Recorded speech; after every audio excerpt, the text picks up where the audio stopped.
Imagine standing amidst the haunting beauty of ruins, where silence reigns, thick with the dust of decades past. What if that silence wasn't empty, but held secrets waiting to be deciphered? Welcome back to our channel, a place where we explore the echoes of history and uncover stories hidden in plain sight. Today, we venture into the skeletal remains of cities scarred by the Second World War, not just to remember the destruction, but to listen to the whispers left behind. Prepare yourself, because what we're about to explore might change how you view these remnants forever. If you're ready for a journey into the clandestine side of history, make sure you're subscribed. Hit that like button and share this exploration with fellow history enthusiasts. You won't want to miss the revelations ahead. Think of cities like Coventry, Dresden, or Warsaw in the aftermath of relentless bombing campaigns.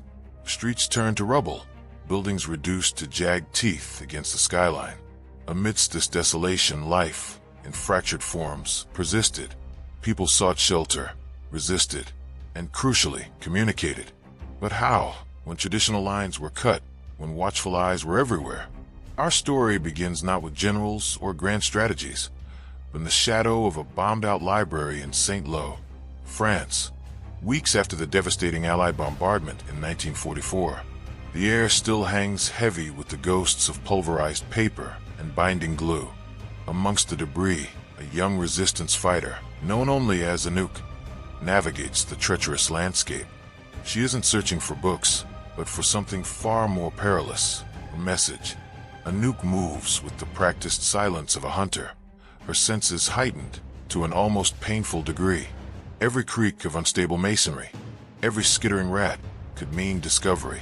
The occupying forces are still consolidating their fragile grip, their patrols weaving through the labyrinthine wreckage.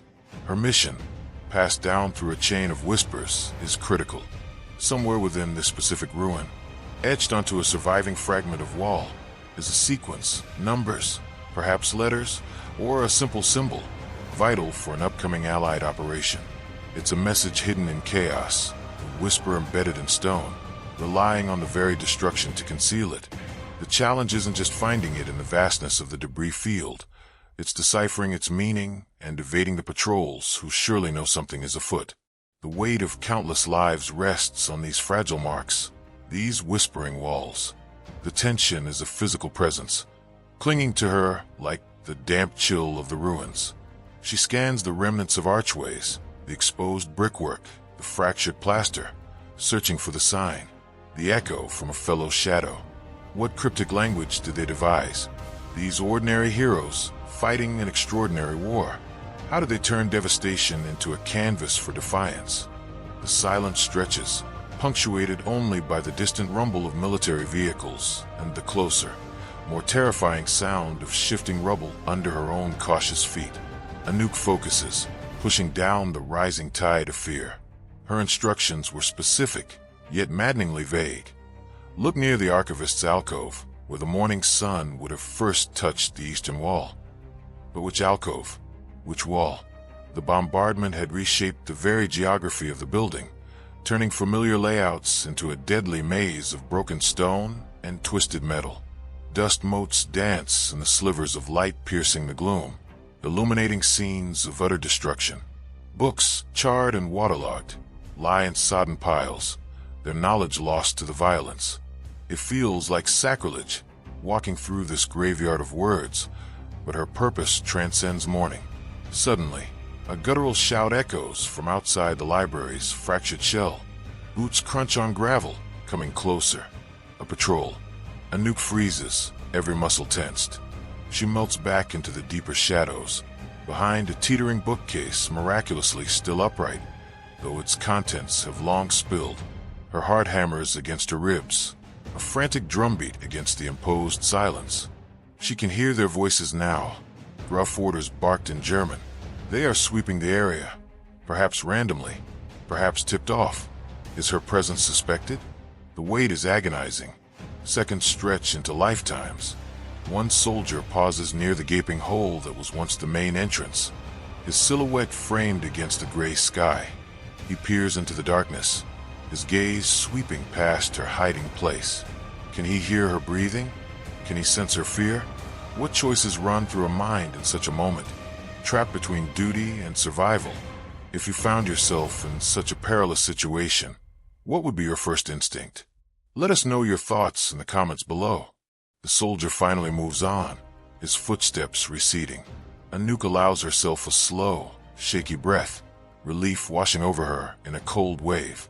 But the encounter sharpens her urgency. Time is not on her side. She must find the mark.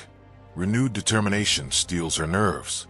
She moves towards the eastern section, clambering over fallen beams and treacherous piles of debris. The description mentions sunlight, a cruel irony in this perpetually shadowed ruin. She runs her gloved fingers along surfaces, searching for anything unnatural, any deliberate mark. A faded patch of paint, a series of scratches that seem too regular. It could be anything, designed to be overlooked by the enemy, visible only to those who know what to seek. Could it be disguised as a crack from the bombing itself? The ingenuity of the resistance was legendary, born of absolute necessity. She feels a surge of admiration for the unknown comrade who risked everything to leave this message, perhaps moments before the bombs fell. The Whispering Walls hold not just one secret, but layers of courage. Her fingers trace over cracked plaster, slick with dampness. Hope begins to dwindle as section after section of wall reveals nothing but decay. Was the information faulty? Was the message already found, or worse, destroyed? Doubt gnaws at her resolve. She forces herself to take a deep breath, centering herself amidst the oppressive atmosphere of destruction. Remember the instructions, she tells herself, where the morning sun would have first touched.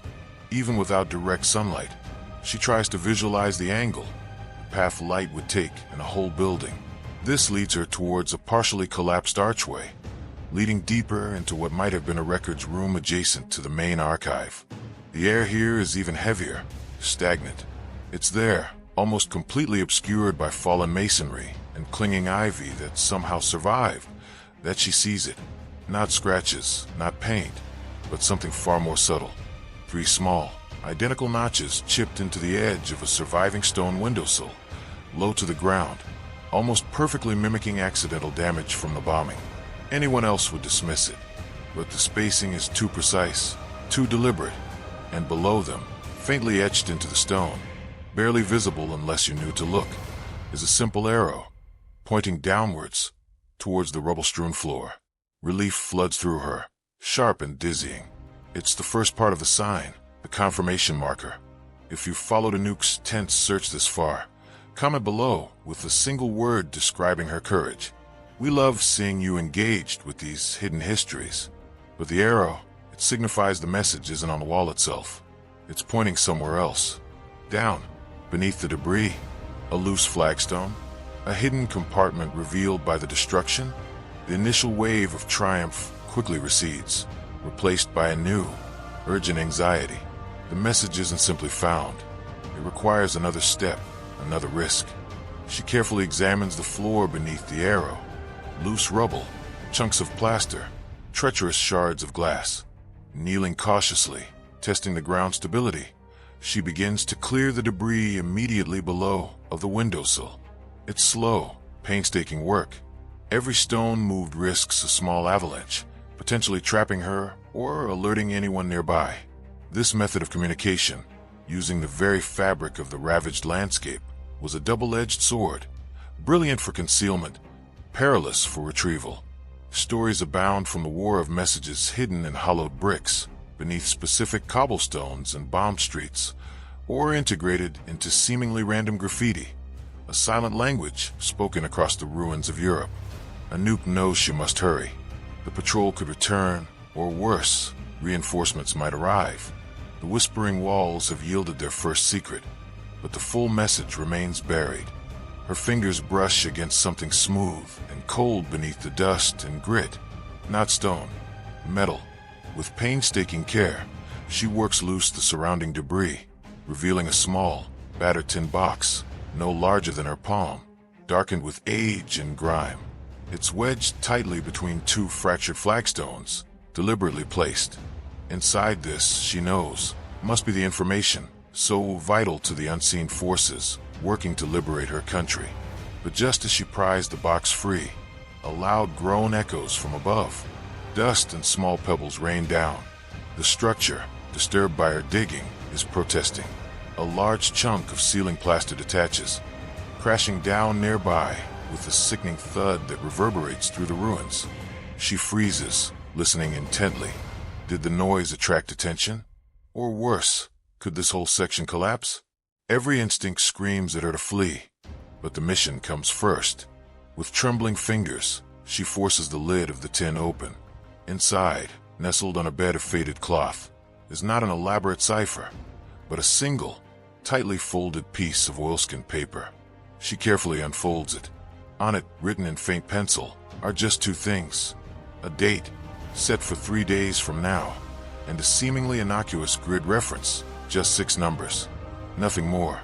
No names, no instructions, just coordinates and a time. It seems so small, so simple, for a message deemed worth risking lives over. Yet a nuke understands. In the coded language of the Resistance and Allied intelligence, this minimalist message could redirect troop movements, pinpoint a hidden enemy command post, or signal the safe passage for crucial supplies. Its very simplicity is its strength. Clutching the box tightly, she begins her retreat, moving with renewed urgency, but equal caution. She retraces her steps through the labyrinth of destruction, the weight of the tiny message feeling immense. She slips out of the library ruins like a phantom, merging back into the shadows of St. Louis' ravaged streets. We may never know the exact target identified by those coordinates, lost to the classified annals of war, but historical records do show a pivotal, unexpected Allied success in that precise sector. Just days later, a success that baffled enemy command and saved countless lives. A seemingly minor message, whispered by a wall and retrieved from the dust, that altered the course of the battle. A nuke story is just one echo, one whisper from the countless walls that witnessed the turmoil of war. These ruins are not just monuments to destruction.